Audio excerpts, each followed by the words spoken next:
Hey there, tech enthusiasts. Welcome back to the Technology Pulse. I'm Rick from Daily, and you're tuning in to Daly's Tech in 10, where we break down the biggest stories in technology in just 10 minutes. Because let's face it, your attention span is shorter than a TikTok video, but I do respect that. Today, we've got a fantastic episode lined up. We're diving into how AMD is absolutely crushing it right now. And I'm not talking about their stock price, though their shareholders are probably doing the happy dance. We're talking about their new strategic partnership with OpenAI and Oracle that's shaking up the GPU game.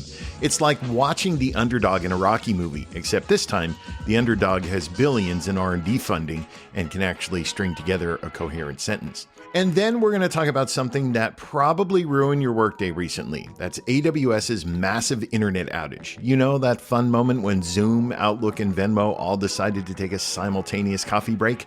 That left us all staring at loading screens like we just traveled back to 1999 with dial-up internet. Spoiler alert, it's a stark reminder of how much we're putting all our digital eggs in very few baskets. So buckle up, grab your coffee or your energy drink if you're one of those people, and let's pulse into it. All right, let's talk about AMD. And no, AMD does not stand for all my dollars, though if you invested in them lately, you might think so. Here's the deal. AMD and OpenAI just announced a strategic partnership that's got the tech world buzzing louder than a server room without proper cooling.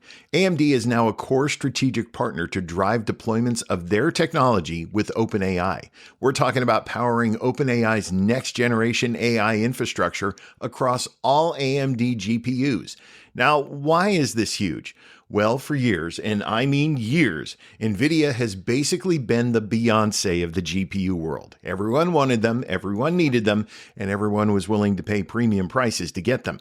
But AMD's been in the corner doing their homework, and now they're ready to take center stage. Here's where it gets spicy. Oracle, yes, that Oracle, not the one from the Matrix, is deploying 50,000 AMD AI chips as an alternative to NVIDIA. 50,000. That's not a typo or exaggeration, folks.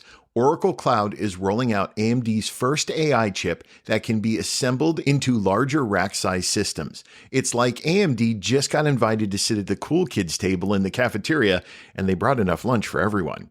You know what this means? Competition, baby, and competition is good. It's good for prices, it's good for innovation, and it's good for Daily and our customers, but we'll get to that later. So why is this happening now? Well, let me hit you with a dad joke. Why did the GPU cross the road? Because NVIDIA's prices were on the other side. But seriously, cloud companies are desperately looking for alternatives to NVIDIA because demand is absolutely bonkers right now.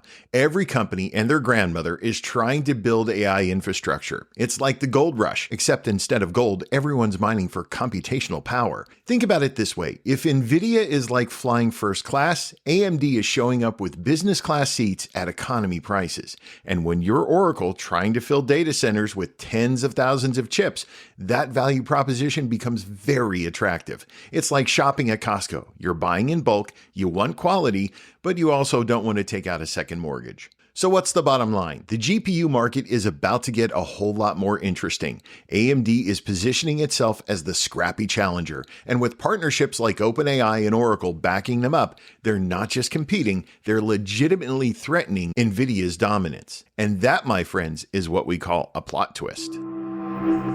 All right, let's shift gears and talk about something that probably made you contemplate throwing your laptop out the window recently. That's that AWS outage. So picture this. You're in the middle of an important Zoom meeting, trying to look professional from the waist up, obviously, and suddenly, boom, Zoom freezes. You check your email, but Outlook is down. You think, hey, let me Venmo my therapist for the emergency session I'm definitely going to need after this. But surprise, Venmo's down too. Welcome to the great AWS outage, where Amazon Web Services decided to remind us all of an uncomfortable truth. We are all living in Jeff Bezos' cloud, and we're just paying rent. Here's what happened. Amazon's cloud computing infrastructure experienced widespread outages that cascaded across the internet like dominoes. And because so many services all rely on AWS infrastructure, they all went down together. It's like the entire cast of a TV show got food poisoning from the same catering truck right before the big live broadcast. And here's the kicker. This wasn't some small mom and pop server in someone's basement. This was AWS, Amazon Web Services, the backbone of like half the internet. They power everything from your Netflix binges to your organization's entire operations. When AWS sneezes, the entire internet catches a cold. Now let me dad joke this one for a second. What do you call it when AWS goes down?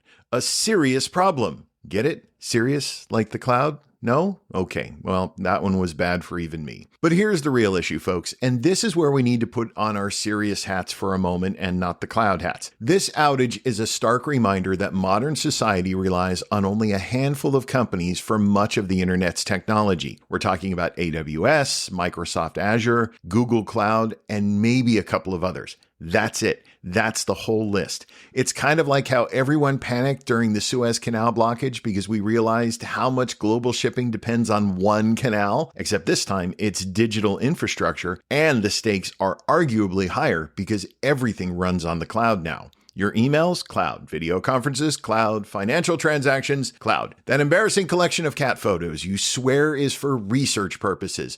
Yep, also cloud. The AWS outage was eventually resolved, thankfully, but it disrupted internet use worldwide for hours. Hours! In tech time, that's like an eternity. That's long enough for people to actually, talk to each other face to face. Oh, the horror. But jokes aside, this is a real conversation we need to have about redundancy, about diversification of infrastructure, and about not putting all our eggs in one cloud basket, because the next outage could be longer, could be more severe, and could impact even more critical systems. All right, you've been patient, so let me bring this home with Daly's Take, where we connect all these big tech stories to what matters for organizations and, of course, what Daly is doing about it. First, let's talk AMD. At Daly, we've actually been partnering with AMD to provide advanced GPU software for different strategic computer OEM partners. And why does that matter? Because we saw this coming. We saw that the GPU market needed competition, needed innovation, and needed companies willing to push the boundaries of what's possible. When AMD succeeds, Daly succeeds, and ultimately, you succeed because you get better technology at better prices. It's the circle of tech life. And yes, I just made a Lion King reference, but thankfully I didn't start singing Elton John. You're welcome. But here's what really excites me. As AMD's technology becomes more accessible through partnerships with Oracle Cloud and OpenAI, we're seeing democratization of AI infrastructure. That means smaller players, and not just the Googles and Metas of the world, can actually build sophisticated AI systems. And Daly's right there in the middle of it, providing the solutions that help make these GPUs sing. Now about that AWS outage and cloud computing in general. This is where Daly really shines. We understand that organizations can't afford to be held hostage by single vendor dependencies. That's why Daly offers solutions, not just products and services, with a focus on resilience, redundancy, and, here's the key word, flexibility. Look, AWS is great. Azure is great. Google Cloud is great. But you know what's even greater? Having options, having backup plans, having a cloud strategy that doesn't crumble the moment one provider has a bad day.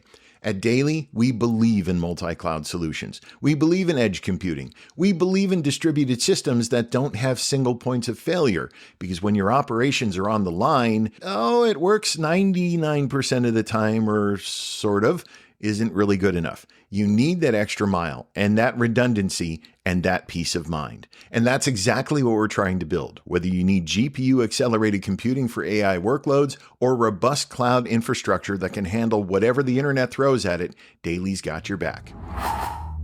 All right, that is Daly's Tech in 10, folks. We've covered AMD's power play, survived the AWS apocalypse, and we live to tell the tale without looking like those folks in The Walking Dead. If you enjoyed this episode, please make sure to subscribe to the Technology Pulse wherever you get your podcasts. Leave us a review, preferably a good one, but hey, I can take constructive criticism. I'm emotionally stable, mostly. You can find more about Daily and our solutions at daly.com. That's DALY.com. And remember, we're the ones making sure your GPUs run smooth and the cloud doesn't rain on your parade. Until next time, tech enthusiasts, I'm Rick from Daily, reminding you to keep pulsing, keep innovating, and for the love of all that is good and holy, please have a backup plan for when the internet inevitably breaks again.